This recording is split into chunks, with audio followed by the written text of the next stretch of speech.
Hi, this is a special meeting of the New York Comics and Picture Story Symposium, which is a weekly lecture series about text and image work. And if you go online, you can see it's very wide-ranging, from toy theaters to Palestinian cartoonists to the whole spectrum.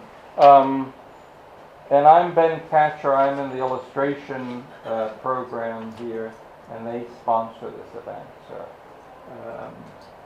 And I will introduce our special guest tonight is Mohammad Saba'aneh, and I will introduce Ethan Heitner, who will introduce him.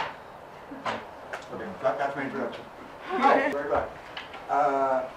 I'm not going to speak long. I'm going to let Mohammad speak for himself. But Mohammad Saba'aneh is a Palestinian cartoonist. He works in Ramallah. He's published in Al-Hayat Al-Jadid, which is the newspaper of the Palestinian Authority.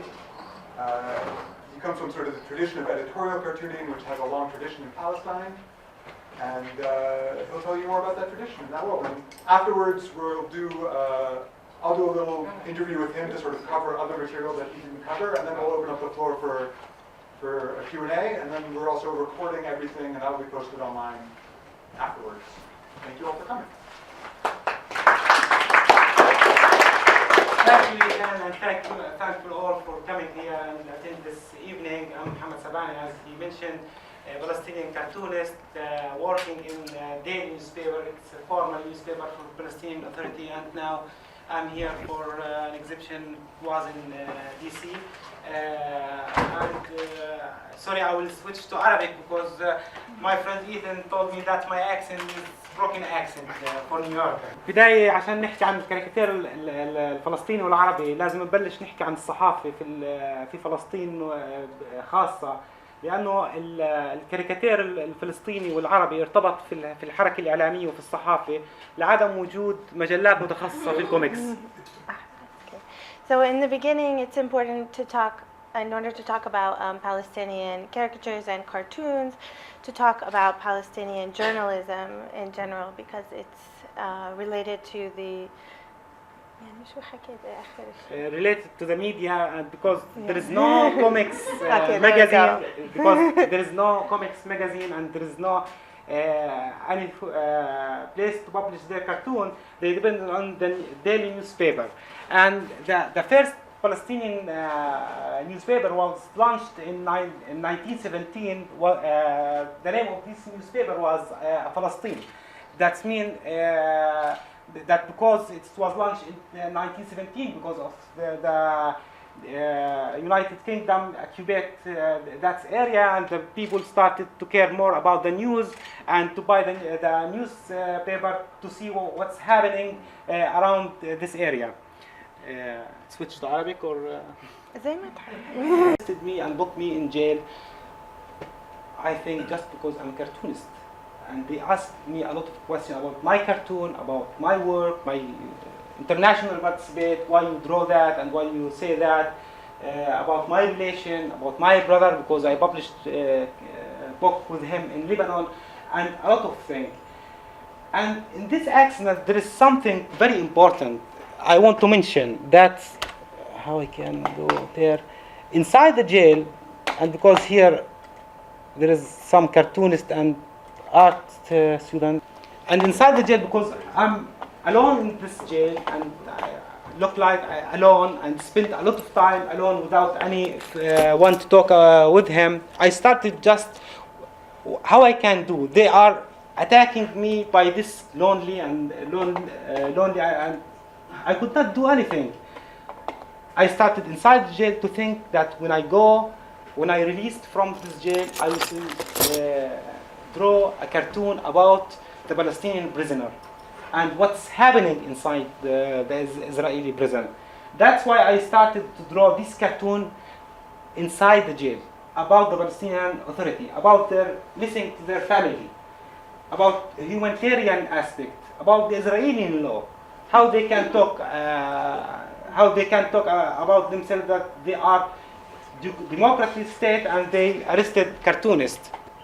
And when I released from the prison, I did a big exhibition about the Palestinian prisoner to talk just about the humanitarian aspect and what's happening inside the Israeli jail. And maybe after 2 or 3 months,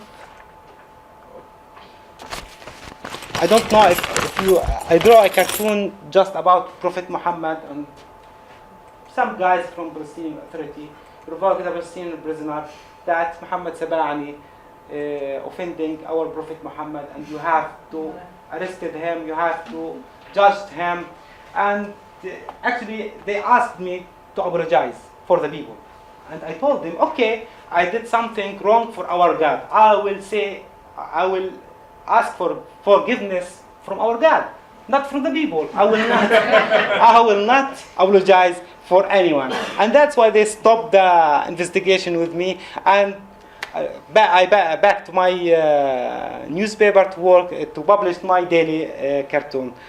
And the last thing I want to talk, because there's a cartoonist here and art student, that now I back in my work to work by freehand. Most of the Arab cartoonists now did their cartoon by computer. That's why I think we have to go back to freehand. I started to work a lot of cartoon about Palestine from Palestinian aspect by freehand. And here I will show you some of my freehand cartoon about Palestine. And that's it.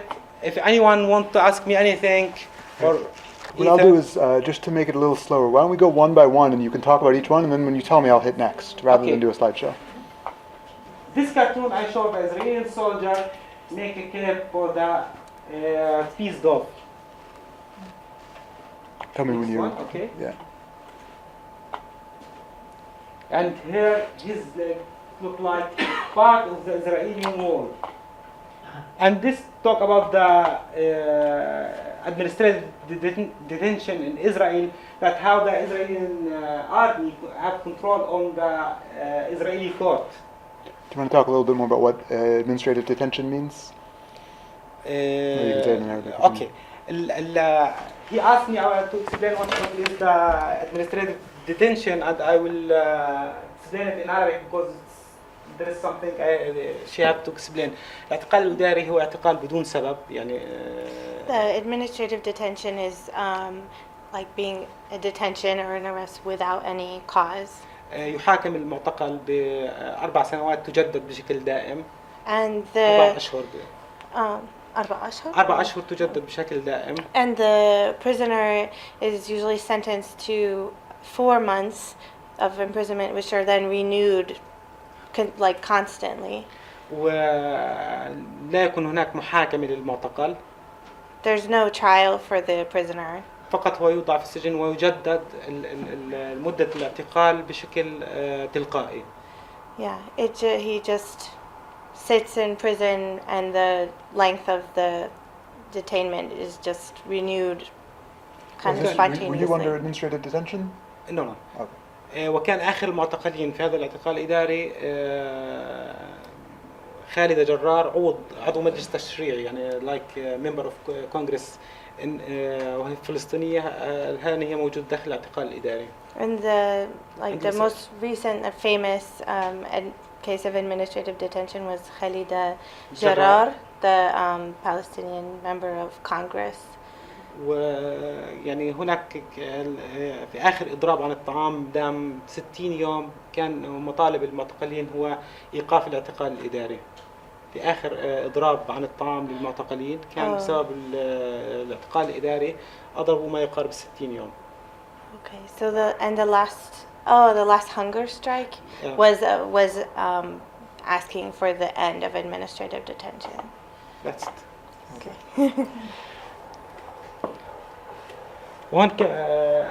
And here is the big cartoon just talk about the Palestinian prisoner, the Palestinian kids, Palestinian women, and how they are doing inside the jail, inside Israeli prison, and here is the Israeli soldier. And even it's a freehand cartoon.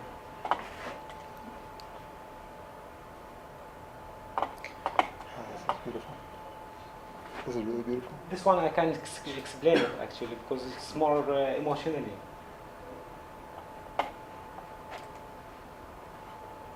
This is about Jerusalem also. Anything else? Should I go? This one it's very important, I think, because it's talk about something very specific. Because when we hear in the news that the Israeli cut the Palestinian tree, we do not know that the Palestinian tree, the age of the Palestinian tree, more than 1,000 years. That means a lot of generation die not this tree. This is like a logo for Palestinian, not just a tree they eat from it. That's why I draw this cartoon that just talk about the Palestinian tree and how much the Palestinian related to their tree.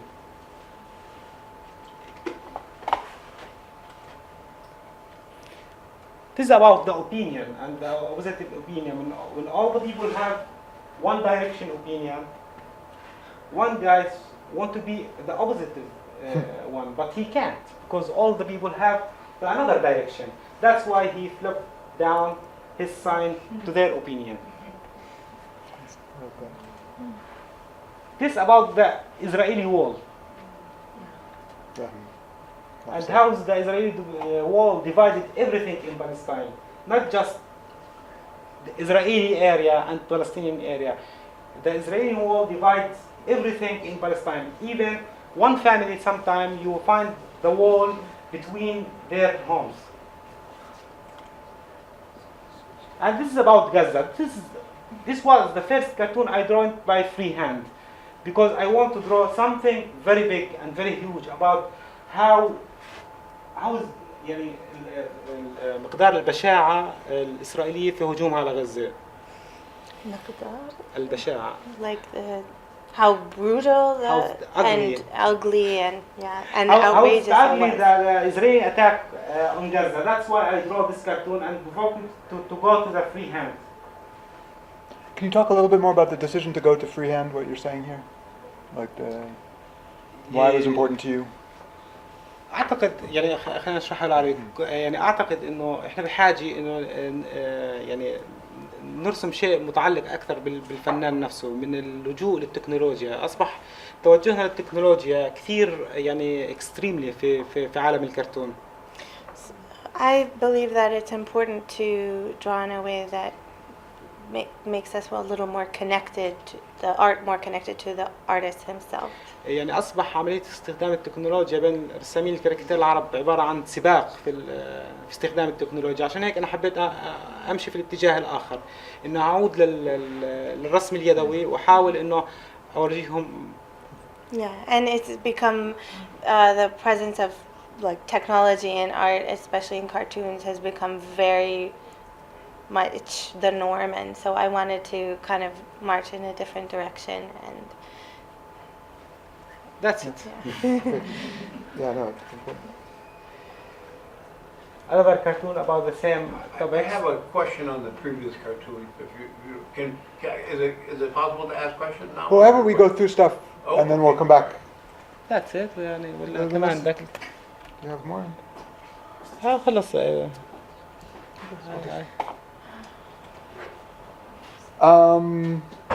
Maybe I'll just let this play. I wanted to ask you a little bit more about how you work as an artist. So, what is your schedule like as an artist? How long does it take you to make a cartoon?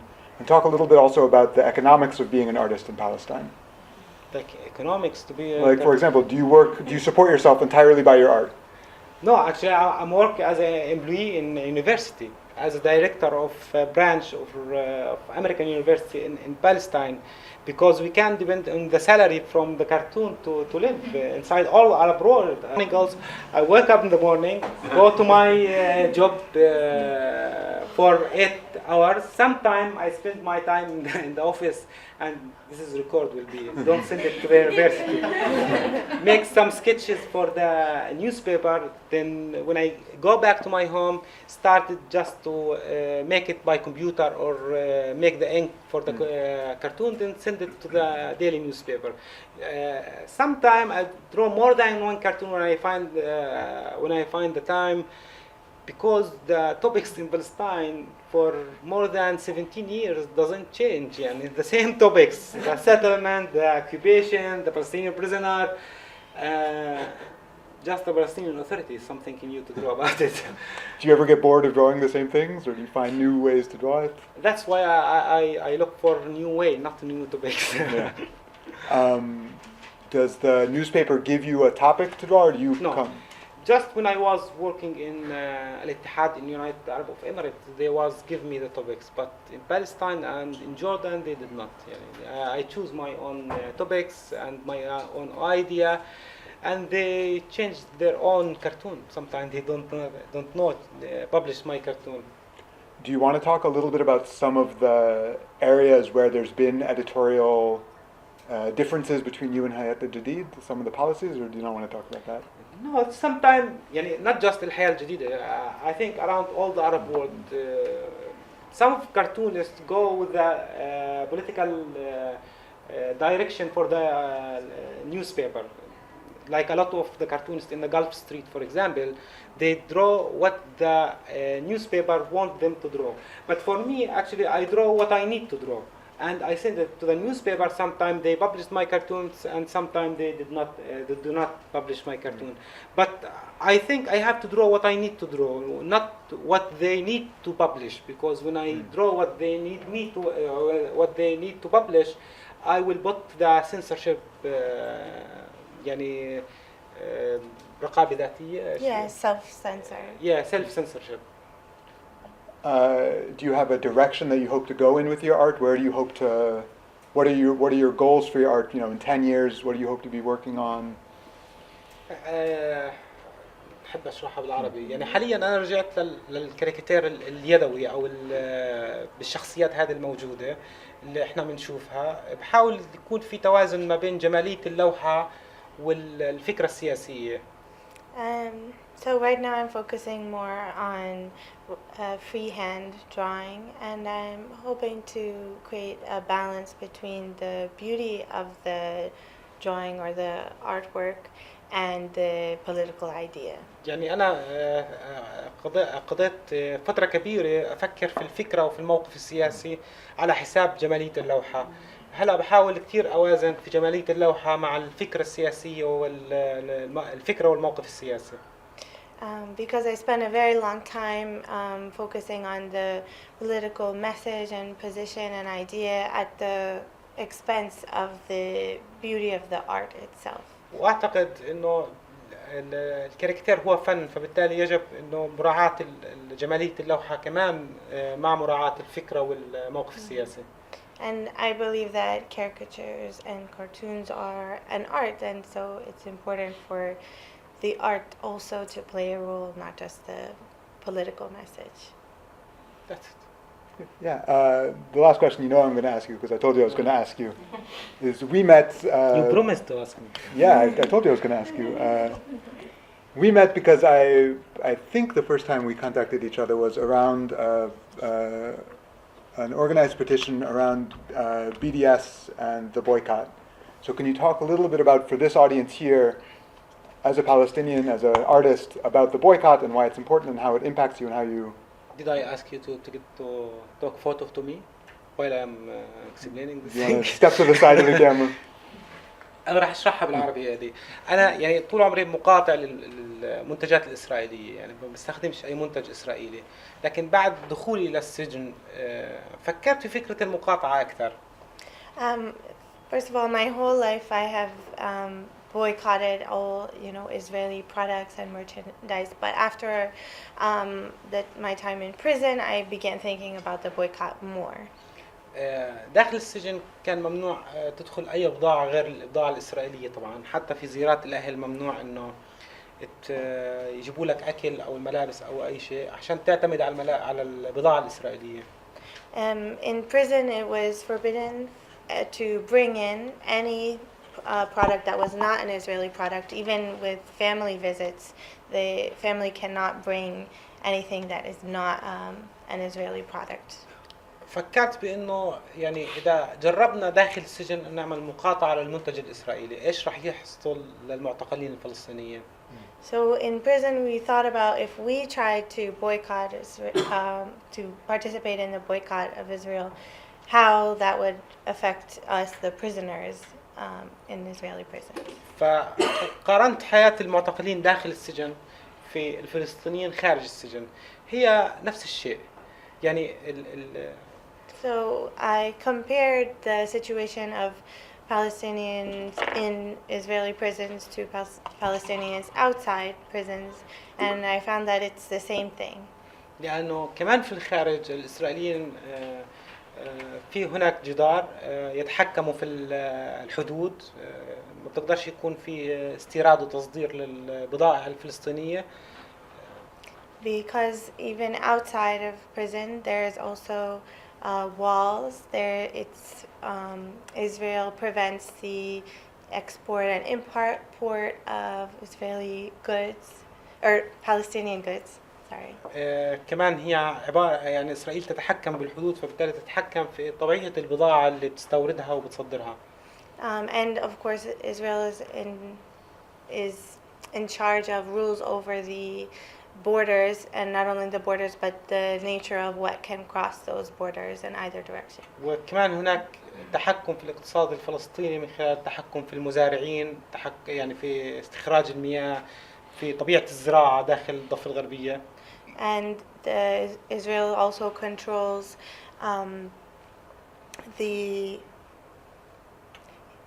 even agriculture, water, even irrigation. Yeah, water and the water for irrigation for the agriculture. فأصبح تشابه يعني there is similarity for the Palestinian inside the jail and outside the jail. All the people think that the Palestinian Authority is a state, independent state. Now when you thinking about the Palestinian Authority, maybe you think it's like United States or look like DC. You have your border, you have your entrance. You can export and import anything. You can make an agriculture whatever you want.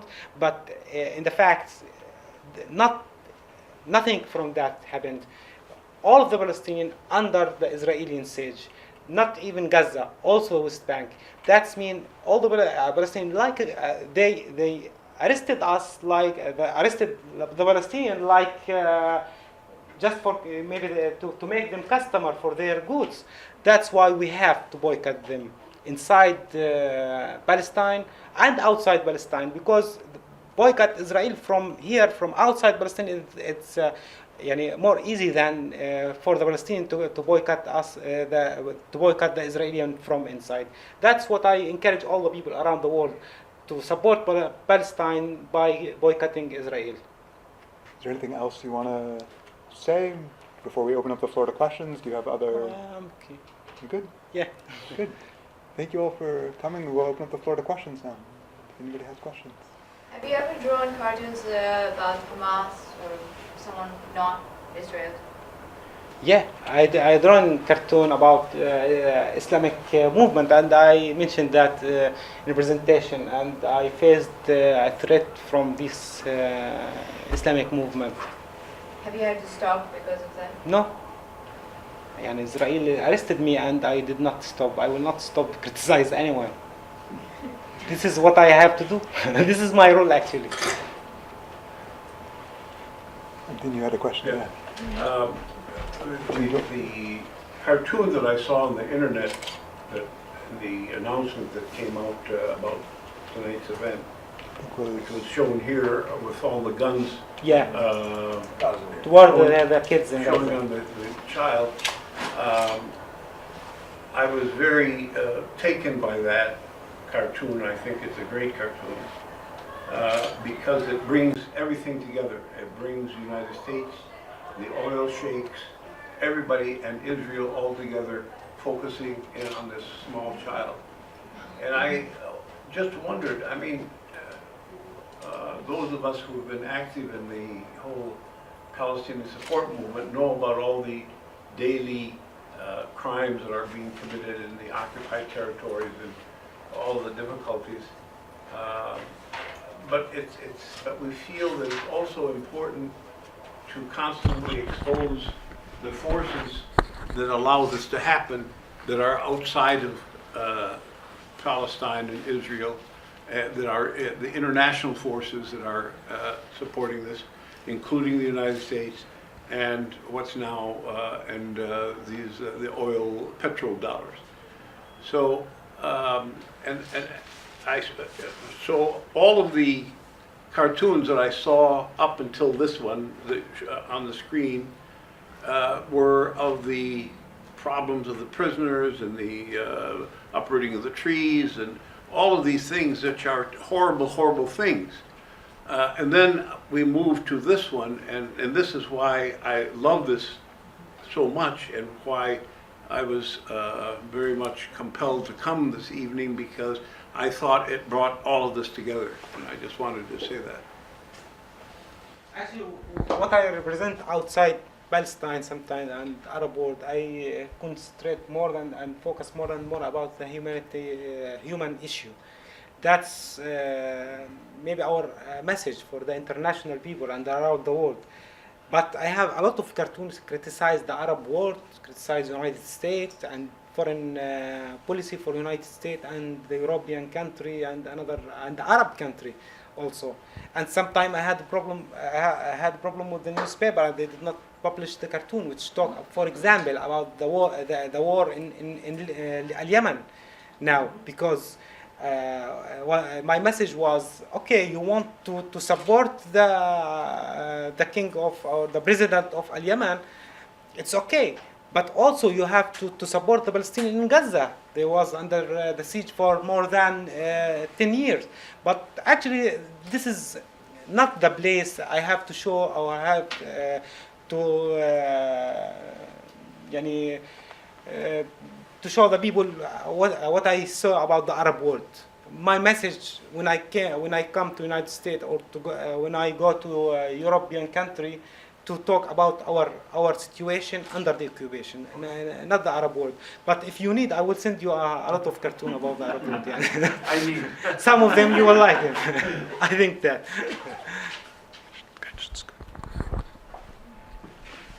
Other questions? I just wanted to also connect while I'm here. I was going to pass a hat. I'm going to pass a hat to help cover Mohammed's transportation costs. You know, his flight here was actually paid for by the PLO because he spoke at the PLO delegation in DC. But just to help get him to New York and to get him back home, if you feel like contributing something, that would be great. Don't feel obligated to, but it would be appreciated. I'll just start it going around. Don't mean to single you out. Yeah, take your time. Sorry, I just remembered that I was going to do that before we started. Are there other questions? I have a question. Yeah. When people in Palestine see your art, where do they see it? Do they mostly see it in print? Do they see it on the internet? Do they see it as a poster on a wall? How do people get to see your work? Because of course we know people are under a lot of hardship about getting anywhere, about buying anything. How do they see your work? Actually, most of the people now see my cartoon in I'm working with daily newspaper, but to be honest with you, the people in the Arab world, they are not concerned about the printed newspaper. Most of the people see my cartoon in the social media. I think that. And sometimes I do the exhibition just to invite people to see my cartoon. Another question? I was just wondering how the Palestinians living in the West Bank kind of receive the cartoons. How do they? Is there like a consensus? Do people generally support the cartoons, or is there kind of like a generational gap between the young and the old in terms of their perception and their reaction to the cartoons? I think all the Palestinian generation like the cartoon, not just because the Palestinian cartoon talk about their issue, and also because of Najil Ali. You can imagine the people like Palestinian consider Handala like representative of their case. That's explained for all the world how the Palestinians respect the cartoon and how for all the generation, not just the old generation or the new generation, all the Palestinian generation respect the cartoon. But I have a question. Do people ever, do you ever hear just from, not from your editors, but like people you know, friends of yours, people in society, do people ever say, oh, you really screwed up on that one. That one was wrong, or like that one. He mentioned was no good. something very, very important. I think, يعني, after the Arab Spring, what they call it Arab Spring, and the Islamic rise from opposite side to have the control and sometimes to have the authority, like what's happened in Egypt or what's happened in other place, the censorship became يعني, harder and harder. Not just because we have a formal censorship from the government or from the Islamic movement, which now in charge of the authority, also from the audience of this holy political parts, because they consider this Islamic movement as a holy political part. You can't criticize them. When the cartoonist, any cartoonist criticize this holy Islamic movement, this Islamic movement will leave this cartoonist for their audience. Their audience will attack him, will write something in the Facebook against him, in the social media, and that's enough to stop him draw for this Islamic movement. And that's, for example, what's happened with me, what's happened with Dua Al-Adil. She is a cartoonist from Egypt. When she draw something about Islamic Brotherhood during Mohammad Morsi rule, he judged her, and all the people just attack Dua. But you can also You can also speak in Arabic. Yeah.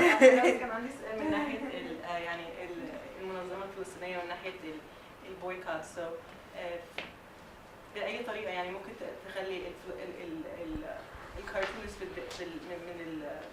من مثلا في الأمم المتحدة أو في ولايات تانية في الغرب يعني يدعموا حاجة بالضبط.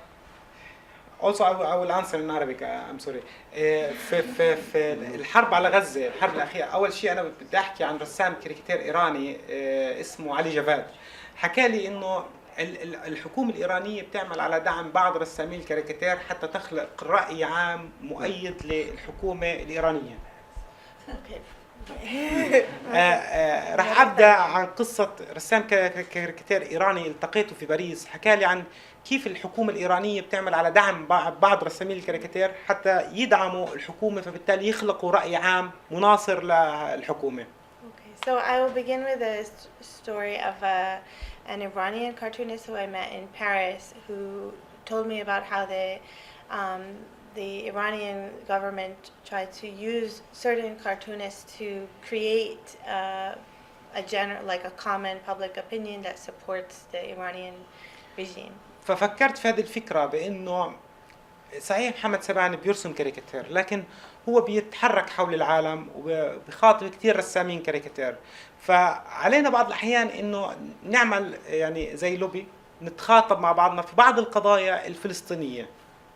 And so I began to think, okay, it's true that Mohammad Saba'aneh is a caricaturist, but it's also true that he travels around the world and meets with many different cartoonists.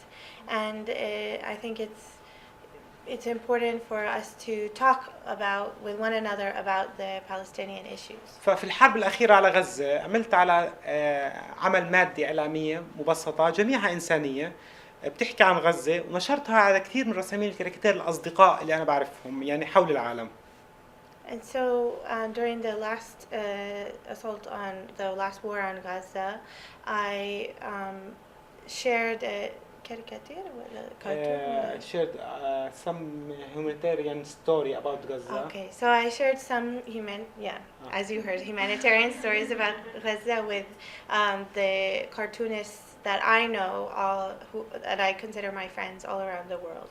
فكثير منهم تفاعلوا وعمل على رسم كاريكاتيرات بتحكي عن غزة. And so there was a very good response, very good response from a lot of cartoonists around the world, and they did a lot of cartoon about Gaza. Then I invited them to do an exhibition in about Gaza, and I reached 100 cartoonists around the world just drawing a cartoon to support Gaza. And this is something very important, because these cartoonists from around the world, not just from Arab world. Because when Mohammad Saba'aneh talk about Palestine, because he's Palestinian, but because when, for example, Anna Eltness from Washington Post drawing something about Gaza, you can understand. The American people will believe her more than believe Mohammad Saba'aneh, because Mohammad Saba'aneh is supposed to draw something, to draw the Palestinian Gaza, or for example, like Angel Boligan from Mexico, or Victor Bograd from Russia. And I think we have to do it again with in another subject like BDS. It's very important to provoke this my colleague around the world to draw something to support Palestine by supporting BDS. بس سؤال أخير يعني من رأيك الشخصي يعني أنت شايف إن الفن وسيلة يعني ممكن تخلي الدعم للحركة البويكوت تزيد يعني هي طريقة تستخدم بها الارت يعني أنا Let's translate for the rest of the audience. Okay. And then also I want to also make sure that other people will have a chance to ask questions. Okay, so that was just a question on whether you see art as a way to get more people to support the boycott and the BDS movement. نسيت السؤال بالعربي. The question in Arabic. إيش؟ يعني أنا يعني من رأيك الشخصي بحاول سوري بس الفن هو لغة إنسانية يعني بغض النظر مش فقط قضية الBDS يعني أي قضية تطرح من خلال الفن ماشي هي يعني الفن هو لغة جدا مهمة. I see art as a human language, and so not just for BDS but for any issue that arises, it's a language, a very important language to speak. أعتقد إنه العالم مل من صور الدم والقتل الموجودة يعني خاصة في الشرق الأوسط. And I think that the world has grown bored of the images of blood and death that come up, especially from the Middle East. لعشان هيك أنا شخصيا اخترت هذا الفن لدعم كل القضايا الفلسطينية يعني كلغة أخاطب فيها العالم. And so because of this I've chosen art as a way to speak with the world about. مع التركيز على نقطة كثير مهمة إني أنا كفلسطيني ماشي بعتبر الكفاح المسلح ماشي هو حق فلسطيني يعني أنا كمان بأكد إنه الكفاح المسلح هو حق للفلسطيني الموجود تحت الاحتلال يكفله القانون الدولي. I want to emphasize one very important point. As a Palestinian, I do consider armed resistance a right of all Palestinians. who they are living under the occupation. ولكن أنا شخصيا فضلت الفن ومشيت في طريق الفن لأن بعتبره هذا هو دوري يعني. But I personally have chosen art and I walk in the artist path because I see that as my role. I will just say, well, unless you have something, that I've been working as an organizer in BDS here in New York, and we've been organizing cartoonists and boycotts, including some of the other cartoonists in this room. We've organized a letter this year and last year around Angoulême Festival in France, which had a sponsorship with SodaStream, an Israeli company that has a factory and a settlement. And this year we got 120 cartoonists from around the world to sign on to a letter, including some very famous cartoonists, including some of the very famous cartoonists in this room, to say no business as usual with Israel. That we cannot allow a festival of cartooning to be used to celebrate the art of cartooning, to be used to whitewash Israel's crimes. And Mohammed helped me and signed on to it and helped me. We translated into Arabic. We got Arabic cartoonists to sign on to it. And yeah, I also make cartoons and I have comics, jillion comics about BDS that I've made here. كمان هنا يعني في ضيف هنا كمان أنا صديق لي بيعمل على دعم مسرح الحرية في مخيم جنين يعني المخيم اللي تم هدمه ماشي وبيعمل على جمع الدعم من أجل تعليم الأطفال اللي يعني اللي تحاصروا اللي تهدموا بيوتهم ماشي ليعلمهم مسرح ماشي وأنا دائما بشكر يعني هو يعني صديقي ودائما بيعمل اللي هو تيري I wanna thank him. You can translate. I have a friend, Terry, who works with the Ginny and Freedom Theater, and he, I think it's very important to support this work that he is teaching children whose homes have been destroyed or have dealt with other problems, that how to, I don't know, how to take a place on the stage. Take on the instead of they go to the violence or even the army resistance, they now resist by the art, resist by the theater, and this is also a great way to resist our enemy, because our enemy want to explain for all the people that we are not human. I think some people around the world think that the Palestinian, they are like animal. And when we are resisting them by the art, cartoon, theaters, and article, and all of that, it will show all the people that the Palestinian, they are people have their culture, their own activity, they have own art, and this is very important. Any other questions from other parts of the room, or other topics that you want to cover? Just a quick question. A couple cartoons ago, the little boy who was in underground was holding a cactus. And what does the cactus signify? And it's, First, I want to thank them because they banned Danny, because they hosting me for 3 days in their home. Thank you.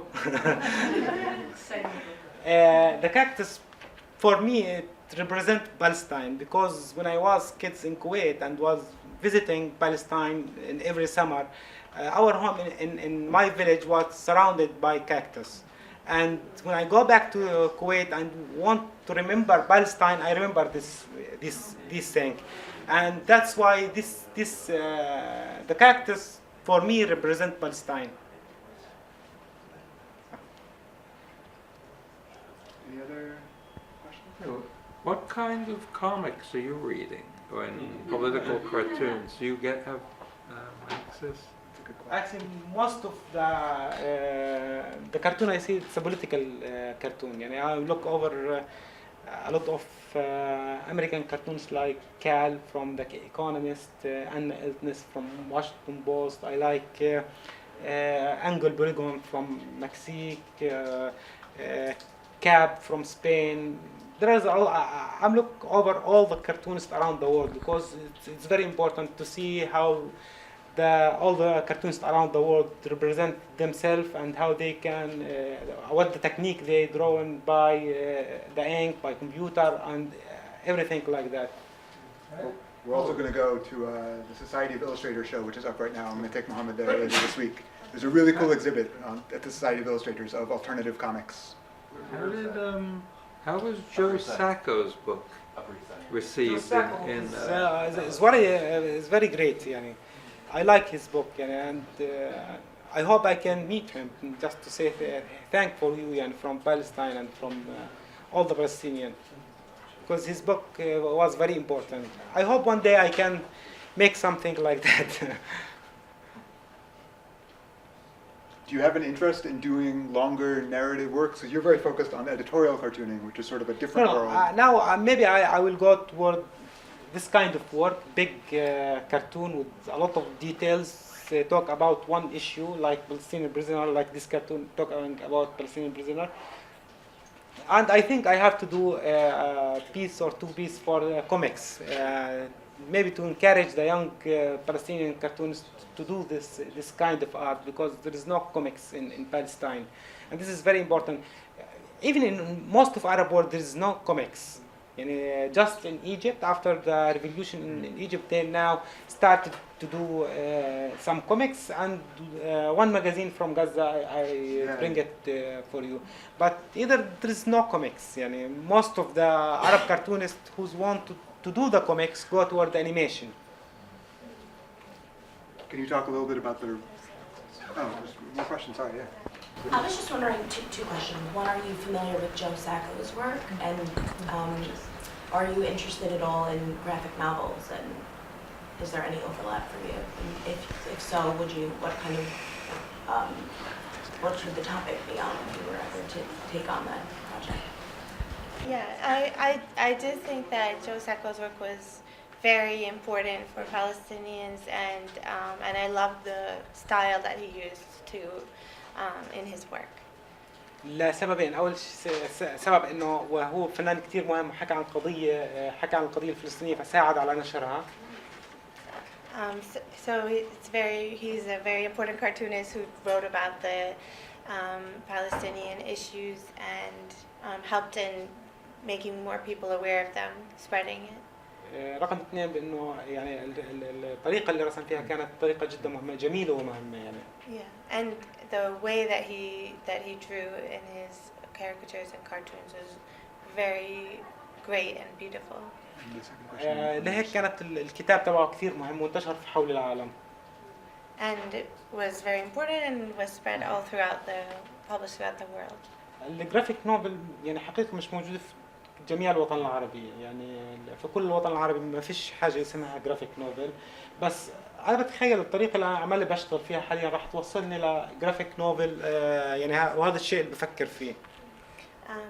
So in general in the Arab world there's not much in the way of graphic novels, but my work right now I think is leading me to think more about creating a graphic novel. في كثير من الفنانين يقوموا بأعمال قريبة من الجرافيك نوفل، بس طبيعة السوق العربي للأسف لا تسمح في طباعة هذه الكتب وهذه الأعمال. So there are a number of artists who are working on things that are something like a graphic novel, but the nature of the market and in the Arab countries makes it very difficult for these books to be printed and published.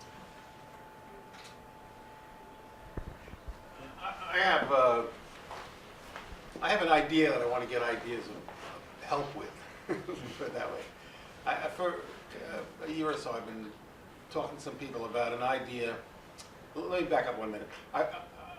I work with, or I'm a member of Jewish Voice for Peace, and I support a group called Jews Say No in New York, and I've been involved in Palestinian issues for a while, but I have this idea that some of us feel very strongly it's very important to talk to the Jewish community, particularly in the United States, about the support that Israel gets based on some notion that Jews support all of what Israel does, which is certainly not true. But one of the ideas I had was to do in a comic form a piece that we would literally hand out outside of probably synagogues or other places where Jews congregate, that would enlighten Jews a little bit about what really is going on in Israel, because many of them don't know. Now, many of them don't want to know, and that's why they don't know. But when you talk to some people who are not completely sold on AIPAC and its ideas, you find out they don't know stuff like Jewish-only roads, or how intrusive the barbed wire and the walls are, and exactly what's going on in Gaza. You know, people being shot for taking their fishing boats 2 miles offshore. And so the idea was to do some kind of a comic presentation that also addresses whose land this is, or who's really there, starting back with some history and coming forward and looking at, yeah, there was a time when Jews were there and Palestinians were there and things happened, and maybe also being cognizant of some of the things that the Jews have gone through their history, and the Palestinians and the Arabs and so on, and coming down to a point where we're talking about what's going on today, you know, on both sides of the wall. But I need a cartoonist. I have some historians who said they're willing to work with me on the history piece. I'll ask Mohammed, and I'll also ask the other cartoonists in the room, from one cartoonist to another, how many pages do you think you need to fit all of that?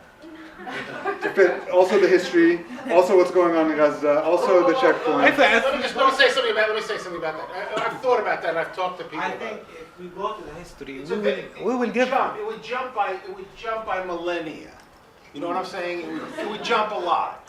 So, you know, you're not going to tell every detail of every story, but you're going to tell little pieces that are representative of the conditions that people have been through. And I agree with you. Maybe this work Jewish artists who they are do not believe on Zionist or Jewish artists who are not Zionists. يعني راح يساعد كثير. بس انا مش مع العوده الى التاريخ بشكل كثير كبير، لانه يعني راح نعود لصراع، يعني راح نعمل على خلق، يعني راح هون يبين خلاف الروايه العربيه الفلسطينيه والاسرائيليه. But I'm not very much with the idea of going very far back into history, because I think it just takes us back to the struggle between Palestinian narrative and Israeli narrative. I don't think we need to settle what the exact frame of the thing would be. I'm just trying to figure out. You know, obviously, it has to be developed and thought about much more. But I'm looking for connections. Maybe if we talk about the situation now and how the people have to live, it will be more effective than to go to the Israeli narrative and Palestinian narrative and this religion say that this is land for Musa or for Muhammad or for, we will go back to the our religion and as a Palestinian cartoonist and maybe Jewish cartoonist, we will kill each other. I don't think so, because I think both of us don't believe either narrative. I think we're on the same page, so I don't think that we kill each other. But I do think there are questions about. I agree that if we do something together, it will be good. You also come with some money to pay the cartoonists. I think that'll help a lot. To be serious, it's a lot of work. So I think. Well, and the historians and whoever else is involved. Ethan suggests something to do, but maybe I cannot announce it about it. No, maybe not now. We hope it will succeed, and we will invite you if anything happened. As soon we did it, do it. We would like to do some also. We're very interested in doing joint work, and also doing joint exhibitions of different cartoonists, also from Palestine, from here, from even also if we can find people in Israel who are willing to work with us. Quite frankly, if their politics are down, one of the themes that we were very interested in working on is to sort of ensure that the politics were there. Was to start with the idea of. This goes back to some discussions I've been having. To use art to envision comics about when the day that the refugees will return. And to envision this future vision of the day the refugees will return, what will happen on that day. And we could make comics about that jointly. In this subject, there is something very important for me, that any Jewish artist believes that the Palestinian refugees have to come back to Palestine, that he believes my narrative. Or believe that I have the right. I have the right as a Palestinian to live in this land. I'm agree with him. I will be agree with him. One question back here. I'm curious about trying to figure out how to ask the question, how the role of political cartoons maybe inform different generations of Palestinian political narratives. And I guess I'm thinking especially in the age of social media, I imagine there's been a revival in terms of, maybe not a revival, but a different relationship to political cartoons, to how they're used, to how they're talked about, I assume they're used very much in education in a way that they weren't for older generations. So maybe you could talk a little bit about different generational relationships, I guess, with political cartoons. And the other question, sorry, I don't know if that makes sense. I think social media helped the cartoonists, especially in the Arab world, to reach more audience, because more of this generation, they have their accounts on Facebook and Twitter and another social media website, and that helped the cartoonists to reach more than the audience of the daily newspaper, because in the Arab world, not all the people concerned about the newspaper. My newspaper print just 3,000 newspaper in a day, less than maybe the student of this university, whose they maybe buy the New York Times or another newspaper. But there is something I think very, very dangerous in social media because it's short memory in the social media. You published your cartoon just 1 hour, then the people will forget your cartoon. I think this is something critical. We have to think about it. And there's a lot of people in the social media now, they change the cartoon. Sometimes they change your text when you write something. I saw some of my cartoons supporting ISIS. ISIS people change my cartoon to support them, and this is very critical thing. The printed thing is, you can own your cartoon more than the social media. This is the dangerous thing in the social media. There is no one respect your artwork. But to reach the people, it's easier than the daily newspaper. You have a second follow-up question you want to ask? Or Yeah, I guess I was also curious. You grew up in Kuwait. I was curious how I know you're presenting one sort of category of your work. How some of the work that you do, whether you focus on Palestinians also in other countries, and the way how their narratives align with are different from Palestinians in Palestine. Actually, I'm growing in Kuwait and in Jordan, but then I came back to Palestine and live in Palestine. And all the Palestinian cartoonists around the world, there is a lot of Palestinian cartoonists, not just in Jordan. In Jordan, in Spain, there is Palestinian cartoonists. In Europe, in Australia, you can find Palestinian cartoonists, Yasser Hamad, for example. And there is Palestinian cartoonist expelled from Al Yarmouk camp, Hani Abbas, and now he is in Europe. And all of these cartoonists, even if they are in Australia or in Jordan or in Palestine, all of them talk about Palestine, not just the Palestinian inside Palestine. And this is something very important. That's how much the Palestinian related to their own homeland. Not just Mohammad Saba'aneh. All of the Palestinian cartoonists draw about Palestine. Enough? yeah, thank you all for coming so much. Thank you to Ben for hosting us tonight. Thank you, Mohammed, for sharing your work and talking so much.